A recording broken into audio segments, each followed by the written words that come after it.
Hello, Jester Good here, back with another LEGO Captain America Civil War set review. Now, this just released today all around the world, and it's called the Black Panther Pursuit. It has 287 pieces, 3 minifigures, and it retails for $30 in the United States. Now let's take a look at those minifigures. Here's Captain America. His shield and torso print are all old variations, but his face print is completely new, with his hair mold being the Superman hair in a new kind of nougat color. I forgot the exact name of that color, and that's great to get that, which is exclusive to the set in that color. You can see his face print is really detailed. I like the cheekbones on this minifigure, while I usually don't like cheekbones on minifigures. And it just looks great with the hairpiece and everything. It looks more like the character from the movie than the old hairpiece and old face print looked before. Black Panther looks great, except for his lack of any leg or, to a smaller extent, arm printing. And you can see his torso has back printing and back kind of head printing. And his top attachment right here is a completely new mold that we're getting in white in the summer. And you actually have two included in the set. One's actually an extra. It's very, very intricate and small. You can see that it has little kind of ears pointing out. And it just kind of connects to the top of a minifigure head, just like that. The issue of no leg printing is really irking me, but there's an easy fix. Just use General Zod's legs, because look at how perfect those fit on him. Holy crap, like it's made for that. Which makes it even more disappointing, because they could have just reused that print and put it as his leg print for this set. It looks really good like that. And the Winter Soldier is the same as the superhero airport battle. You can see his gun right there and everything. Exact same, and he uses Chris Pratt's face, which isn't really accurate because it's not Chris Pratt playing him, but I guess it could kind of fit the character from the movies. And you could just compare him to the polybag version, which is this one right here. And you can see that their arm printing's different and their face printing's different, as is their torso. And this guy's lacking leg printing, but this one does have leg printing. So that's kind of lame that the official set version doesn't have leg printing, while the promotional polybag version does. There's 3 builds of the set: Black Panther's jet, this little motorcycle for the Winter Soldier, and Captain America's little 4x4. 2 words to describe this: quaint and cool. And it's not super big, and I like that. It makes it a sleek jet. It doesn't need to be overtly big with a billion different play functions.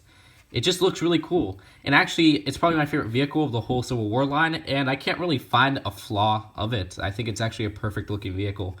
And that's really a tough thing to say, but yeah, I just love the look of the nose. I love how they use these hinge pieces and everything. And the wings look great, and there's kind of a W shape, I guess, to the whole vehicle, which looks incredible. And inside the cockpit, you can see I already put Black Panther in there, but he fits in there very well. There's just about 2 studs for him, but that's not a problem at all. You got a little bit of a stickered piece right there, and a fire extinguisher that kind of fits on a jumper plate in the back right there. But the cockpit itself, you can see there's a lot of lime kind of inside the vehicle, and underneath the vehicle you can kind of see a little bit of lime right here.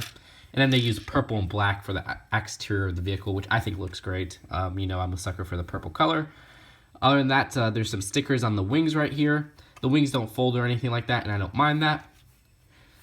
On the back of the vehicle, there's a nice little kind of V-shaped, and there's no unnecessary landing gear or anything like that. It's just one sleek jet. Underneath, there's actually 2 little stud shooters, which you can just push on, and it shoots out studs like that.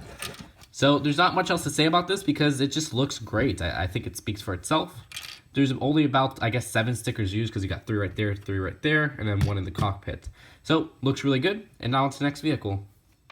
Here is the 4x4, which it looks pretty good. I do like how it doesn't look like anything else LEGO has done before. It looks more like a G.I. Joe type toy vehicle, especially with that color scheme with the black and blue. But then again, I'm not a huge fan of a G.I. Joe or anything like that, so I might be incorrect with this statement.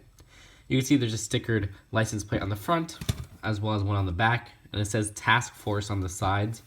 There's space for 1 minifigure, and it's a little bit of a rough fit in there because, yeah, it's Captain America's vehicle and everything like that, but you gotta be careful because there's this little missile right here. So if you push down on that, it's going to shoot out the missile just like that. And it's nice to get a missile in black, which we have gotten a few times before, but usually we get those missiles in like transparent colors. There's space for maybe something to be held on the back right here. And that's really it. I do like some of the more unconventional builds they use, like putting this kind of visor on the front on a little bit of 2 hinge pieces, and having this little front part be kind of clipped on like that, which is really interesting as a build choice. Last build is this little motorcycle, which we've seen in this color before. Very simple build, but just another vehicle to add to the set. And of course you can put the Winter Soldier on there, just like that. And you can't really fit it on the back of the vehicle of Captain America, which is kind of sad to me because there's some extra space on the back of the vehicle. Here's the front of the box, and the back, you got the $30 box size, and you got a comic book, as well as an instruction booklet with some advertisements on the back for some of the 2016 superhero stuff. Look, this set is going to appeal to kids for sure, but judging it on how it appeals to adults, I could say that, yeah, the set is still a winner. I think it's a great deal. I like the vehicles in here, and the minifigures themselves are pretty well done. They're not perfect, but I love how they included a different version of Captain America because it adds some variation. We got a new hair color out of it, a new face print. And then the Black Panther minifigure is going to have or be the reason why a lot of people are getting this set because, this character is exclusive to this. It's sad, though, that none of the minifigures at all have leg printing, and it's something that's really missing. And it seems like they should have went that extra detail, considering, there's only 3 figures in this $30 set. Either way, the actual jet itself looks really good. It doesn't look like something LEGO has put out before. It's solid, it's stable, and it has a lot of room inside without it being, too big. It doesn't look chunky or anything like that, and I love the colors on it because, I'm a sucker for purple. I think that's going to appeal to a lot of people. The Jeep, or I guess it's really like a 4x4, it's going to appeal to some people. What it reminds me of is like a G.I. Joe classic toy from the 80s. Like, that's what it looks like to me. And personally, I didn't really grow up with those toys, but I appreciate it for it looking different. Just like how I appreciate the Jet, not only because I think it's a really solid build, but it looks different from anything LEGO has put out before. And the motorcycle is just a third kind of vehicle, so that all the minifigures have a vehicle. So I'll rate this set an A. I think it's a great price for $30. You got a lot of content here. It's just the little details missing out on the minifigures that it seems like that really don't make this set a perfect set. So that's it for now. Hope you guys enjoyed this video. Tell me what you think in the comments below, and I'll see you guys later. Bye.